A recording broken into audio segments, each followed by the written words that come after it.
Deixa eu contar um segredo pra vocês. Às vezes, a história em si nem é a coisa mais importante de um livro.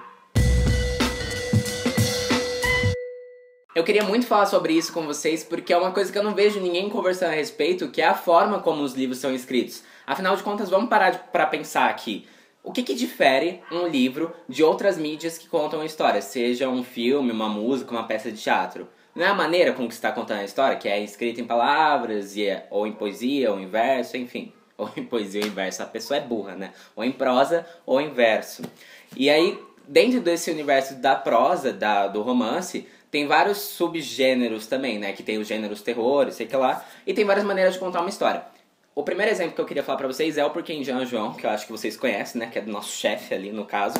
Que é em primeira pessoa. É uma história sobre um garoto adolescente que sofre bullying. Ou seja, você tem que estar dentro da cabeça dele, tem que estar na visão dele para você conseguir entender o que está acontecendo ali. Se o Dan tivesse escrito em terceira pessoa, por exemplo, talvez a gente não tivesse a total compreensão do que está acontecendo com o João, que é o foco desse livro. Então, o que eu queria dizer com isso é que um autor nunca escolhe, aleatoriamente. Vou escrever em terceira pessoa porque eu acho legalzinho, porque eu acho bonitinho. Não, não é assim que acontece, é mais planejadinho. Outro exemplo que eu gosto muito é O Fuzil de Caça, que é um livro japonês. Eu tava lendo para aquele desafio de clássicos ao redor do mundo. E é um livro que trata sobre solidão, que é um tema muito intimista aqui, ó, coração.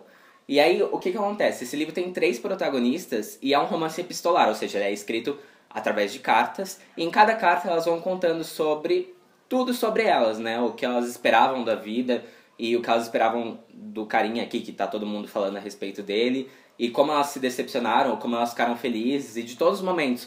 Assim, a gente não escreve mais carta, mas vocês sabem como é que funciona uma carta. E é um modelo de escrita em que a gente pode jogar os sentimentos, em que você tá falando sobre você mesmo, é pra isso. E eu ficava lendo, e além de ficar encantado com as histórias, eu falava, caraca, não tinha outro jeito de contar isso daqui.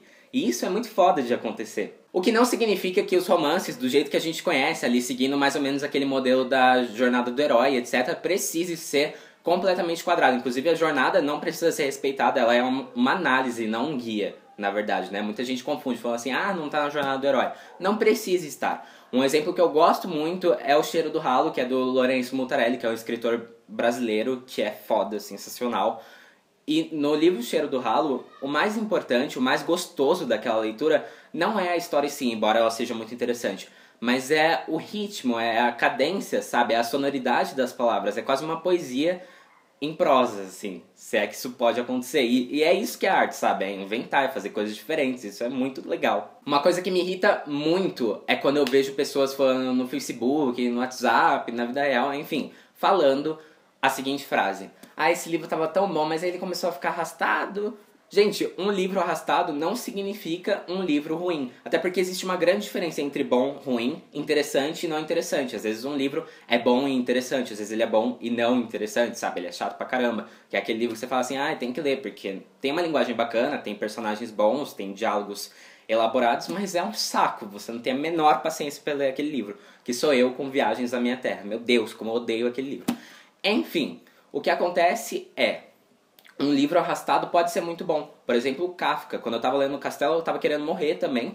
Só que é um livro muito bom, porque ele levanta questionamentos e pensamentos que são muito importantes, que me ajudaram a me formar como ser humano. E isso define um livro bom, isso define um livro clássico, inclusive. E aí a gente tem o outro lado também, né? A gente tem o Kafka e do outro lado a gente tem a J.K. Rowling, que tem um livro extremamente interessante, que muita gente é apaixonada. Só que acontece uma coisa, nesse livro aqui, eu vou tentar falar sem dar spoiler pra quem já ainda não leu, tá? Ele tem uma cena, um período, em que o Rony, a Hermione e o Harry estão numa floresta. Bom, vocês não precisam saber por quê nem pra quê, mas eles estão lá durante muito tempo. E aí o livro começa a ficar muito devagar. Eu tenho amigos que largaram o livro enquanto eles estavam nessa cena da floresta. Só que assim, gente, pensa comigo, eles estão lá durante todo aquele tempo correndo um risco gigantesco. Eu acho que isso não é spoiler, porque eles estão correndo um risco gigantesco em todos os livros. É claro que vai ficar arrastado, é claro que a história vai dar voltas, porque é assim que eles estão se sentindo. Se você se sentiu assim, parabéns, J.K. Rowling, você conseguiu mais uma vez. Gente, eu quero casar com essa mulher na minha vida. Então é isso, eu gostaria que vocês passassem a observar mais essa questão de como uma história é contada e não só a história em si, porque é o que a minha professora de português falava, sabe? Tudo já foi contado. O que vai diferenciar um livro... Por que existem novos livros? Por que escrevem novos livros? Porque existem 1000 maneiras novas de contar a mesma história. Então se você gostou desse vídeo, você vai fazer o seguinte, você vai clicar em joinha e você vai se inscrever aqui no Cabine Literária, porque aqui no Cabine Literária, o que a gente tem? Literatura com personalidade, exatamente. Então até terça que vem e um beijo. Peraí que eu vou parar junto com você. 1, 2, 3 e...